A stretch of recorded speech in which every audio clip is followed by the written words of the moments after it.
Buying a franchise can be one of the smartest business decisions you ever make, or it can be one of the most expensive mistakes you ever make. And with over 4,000 franchise opportunities in America today, most people get overwhelmed and either give up or they make rushed decisions that end up costing them hundreds of thousands of dollars. But there's actually a proven 10-step process that can help you navigate this complex journey and find the right franchise for you and your goals. And in this video, I'll walk through the complete guide to buying a franchise in 2026, the exact same process that I've used personally and that I've helped other people successfully purchase franchises and create millions of dollars in value. And if you're new here, my name is Connor Groce, and I'm a franchise owner as well as a franchise consultant who helps entrepreneurs and investors find the right franchise for them. For access to my library of franchise breakdowns and free resources, click the link in the description. So step number one in the process is simply to define your why. And this might sound touchy-feely, but defining why you want to own a business is critical because sometimes when we have this conversation, it becomes evident that someone absolutely should not buy a franchise.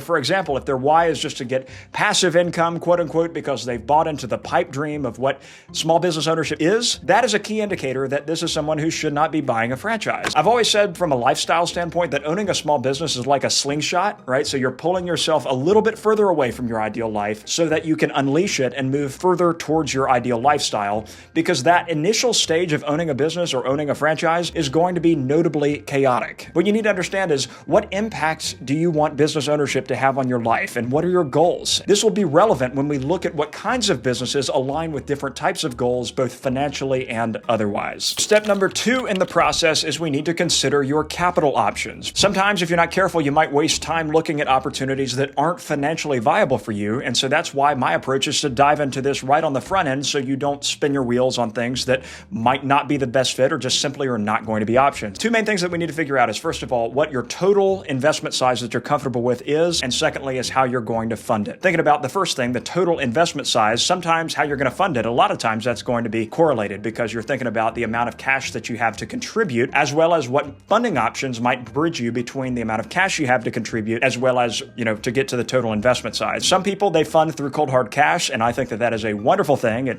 de-risks you tremendously and doesn't present any pressure on your cash flow as you're trying to grow a business. While it may not amplify your projected return on your investment when you're not using any leverage, I strongly encourage you, if you have the cash, to strongly consider using that exclusively. But other options include an SBA loan, which is a loan that's partially backed up by the government, and it typically requires a 15 to 20% down payment. So the total investment size, if you're using an SBA loan, 15 to 20% of that typically is what you're going to have to contribute in cash. And then another very common option is called ROBS, or Rollover Business Startup, which is a great option if you have a lot of your liquidity tied up into your retirement accounts. It's a way that you can invest those funds into your own business without withdrawing them and incurring a penalty. There being tax implications and all of that. This is the first thing that we're going to do, is figure out how you're going to fund the business and what your total investment is, and that will lead us into the rest of the stages of refining the search. There are a lot of variables that you're going to consider when it comes to refining your search, and I like to think about it, it's easy for me to remember because it's my last name, Groce, Groce. We think about geography, revenue, operations, capital, and expansion goals. So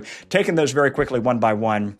Geography. So where are you and where do you want to open the business? And that's going to have implications in a few different ways, because obviously you're going to want to determine where you want to own a business. Different geographies are going to be better for different kinds of businesses. And so, for example, one of the businesses that I own in the waste management space, it is in a market that is great for that business because there's a ton of industry, but would not be great for a lot of other businesses that are B2C, that, are oriented around affluent customers. That's really who they're going after. So that's where you have to understand what kind of business is going to be good for this market. You also need to understand territory availability. We have to nail down geography to understand which opportunities are going to be available, because otherwise you may spend time looking at opportunities where there isn't any available territory and therefore is not an option for you. The third thing to think about with regard to geography is registration states. So there are 13 states, and you need to look up if the state where you live is a registration state, which just means that the franchisor has to register at the state level in addition to registering at the federal level to sell franchises. If it is a registration state, you need to make sure that the franchise you want to consider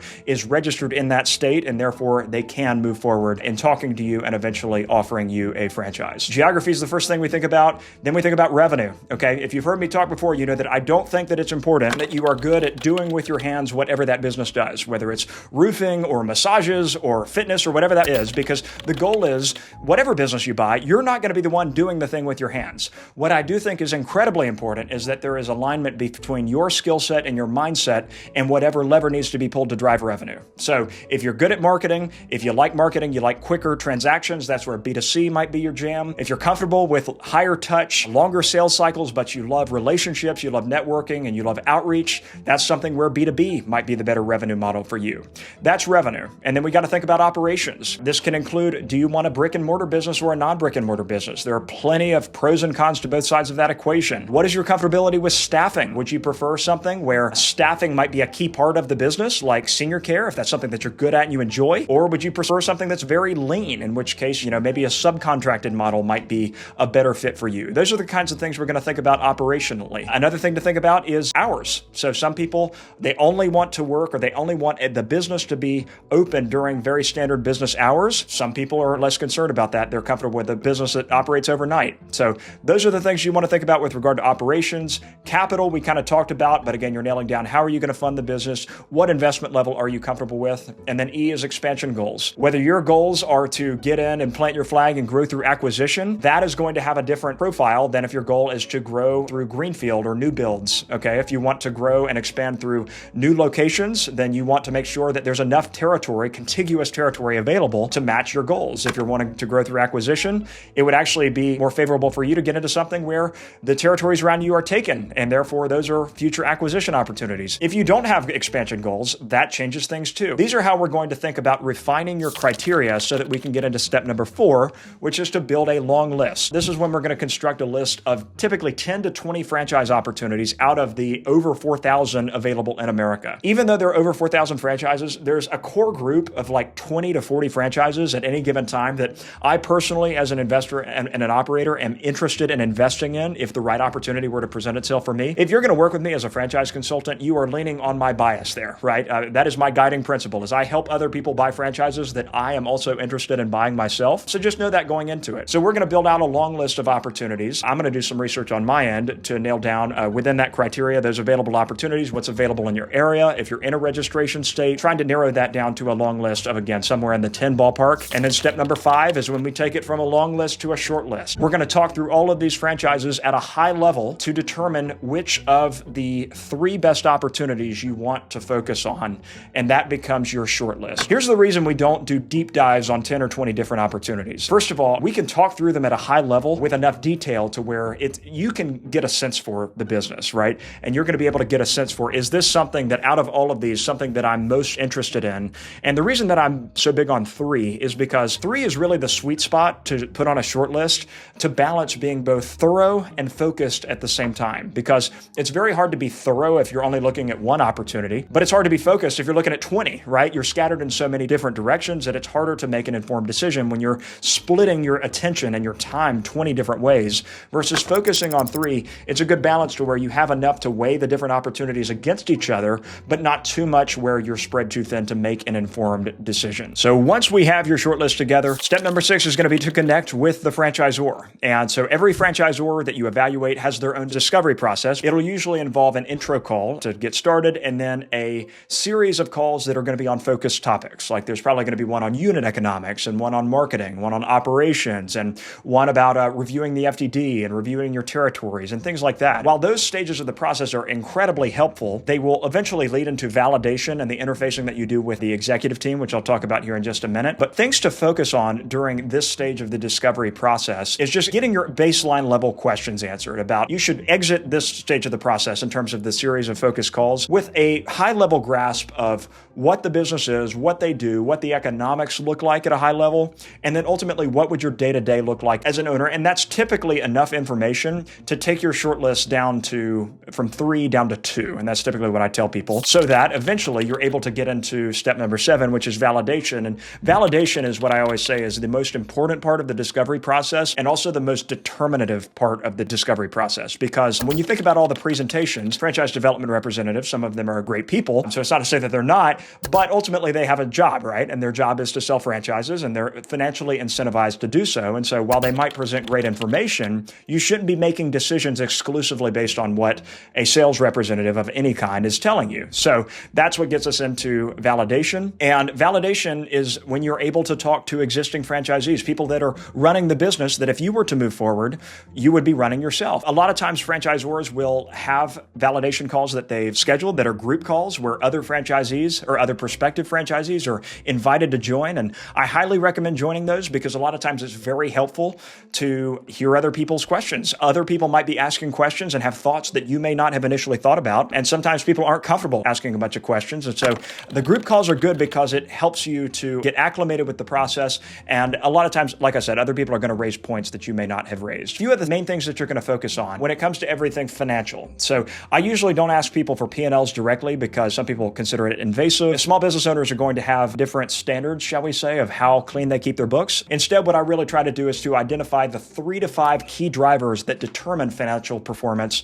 and profitability. On the revenue side of things, what you'll often see is the average ticket, the conversion rates, and other key levers. And then on the expense side of things, for non-brick and mortar business, a lot of times it'll be cost of goods sold, labor, and marketing. And then for brick and mortar businesses, you can add rent to that list. You can always ask franchisees these specific metrics as percentages of revenue and what they typically pay people. It's going to give you a picture at a high level of what the financial performance of that business looks like. And then you're going to ask questions about support. So these could be things like, what kind of support are you getting from the franchisor? Are they responsive to your feedback? How has the trajectory been since you became a franchisee? Are things trending positively or negatively? And then you can ask questions about marketing. So how's the brand doing from a marketing standpoint? What are they doing to help you drive leads? You can ask about vendor relationships and all of those things. And then there are plenty of other things that you'll ask about. I always like to ask about what is the most challenging thing in your business? What does the best day look like? What does the worst day look like? I do have a separate video on validation calls that we'll list here. And obviously, if you work with me, we'll talk a lot about it because like I said, I think it is super, super important. So now we're getting to the stage of the process that is just starting to get interesting and exciting. But before we get to step number 8, I do want to take a moment to tell you more about the franchise consulting service that I offer. What I do in addition to owning and operating my own franchises is I help other people to buy theirs. And so I help you to source opportunities when it comes to building out the short list. I help people to identify which franchises they might be interested in and do all of the research to figure out what's available, etc. So I help you source,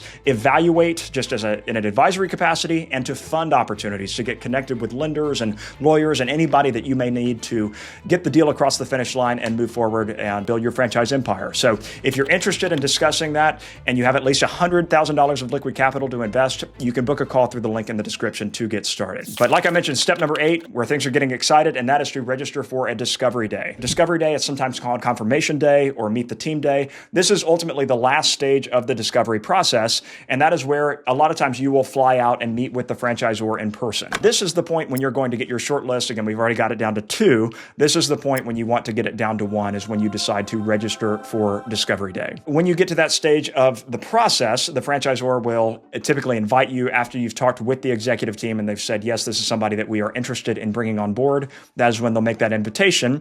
But the work does not end there because step number 9 is the pre-discovery day preparation. Before you go to discovery day, you need to have 4 things in place or 4 things accomplished. And number 1 is, like we talked about, validation. You've conducted validation to your satisfaction and your questions have been answered. Number 2, you have your territory in place and you have clarity on what those territories are going to look like and how many you are pursuing. And number 3, you have your franchise agreement. You have a draft of a franchise agreement. You have an attorney review that. You've retained that attorney and they are making progress on it. And number 4 is money. This just means that you have your funding strategy lined up in place. If you have an SBA, you need to be pre-approved. You don't need to be approved because that'll take a little while. But if you've been pre-approved, you can move forward with confidence. The money that you need to move forward in signing the franchise agreement, which, spoiler alert, is step number 10, that is the money for the franchise fees themselves. And so you just want to make sure that you have that capital lined up and ready to go because you'll come back from discovery day excited a lot of times. And so that's why it's better to do the boring stuff, handle the logistics ahead of that time rather than trying to figure it out once you're excited when you get back and you're ready to go. Step number 10, like I mentioned, is to sign the franchise agreement. And so this is when everything's in place, you've completed everything, they have awarded you a franchise after discovery day, and this is the culmination of a thorough process that is designed to ensure you're making an informed decision about the right opportunity. You will sign a franchise agreement, you will pay your franchise fees, and that is the point at which you are officially a franchisee, but remember, that is the starting line. So after that point, every franchisor will tell you what their onboarding process looks like, what their training process looks like, and outline what the period of time looks like between the moment at which you you sign a franchise agreement and the moment at which you are open for business. But in terms of the franchise discovery process, that wraps up that process. This 10-step process might seem extensive, but buying a franchise is likely one of the largest investments you're ever going to make. Taking shortcuts or skipping steps is where people get into trouble and end up buying the wrong business or overpaying for those opportunities. You can absolutely do this process yourself using this framework, or if you have, like I mentioned, at least $100K of liquid capital to invest and you'd like my help walking through this exact process at no cost to you, by the way. The franchisors pay the success fee if and when you move forward. So if you're interested in working with me, like I mentioned, you can click the link in the description to book a one-on-one strategy call to get started. But as always, please like this video, subscribe to this channel, and leave a comment letting me know what franchise topic you would like to hear more about next.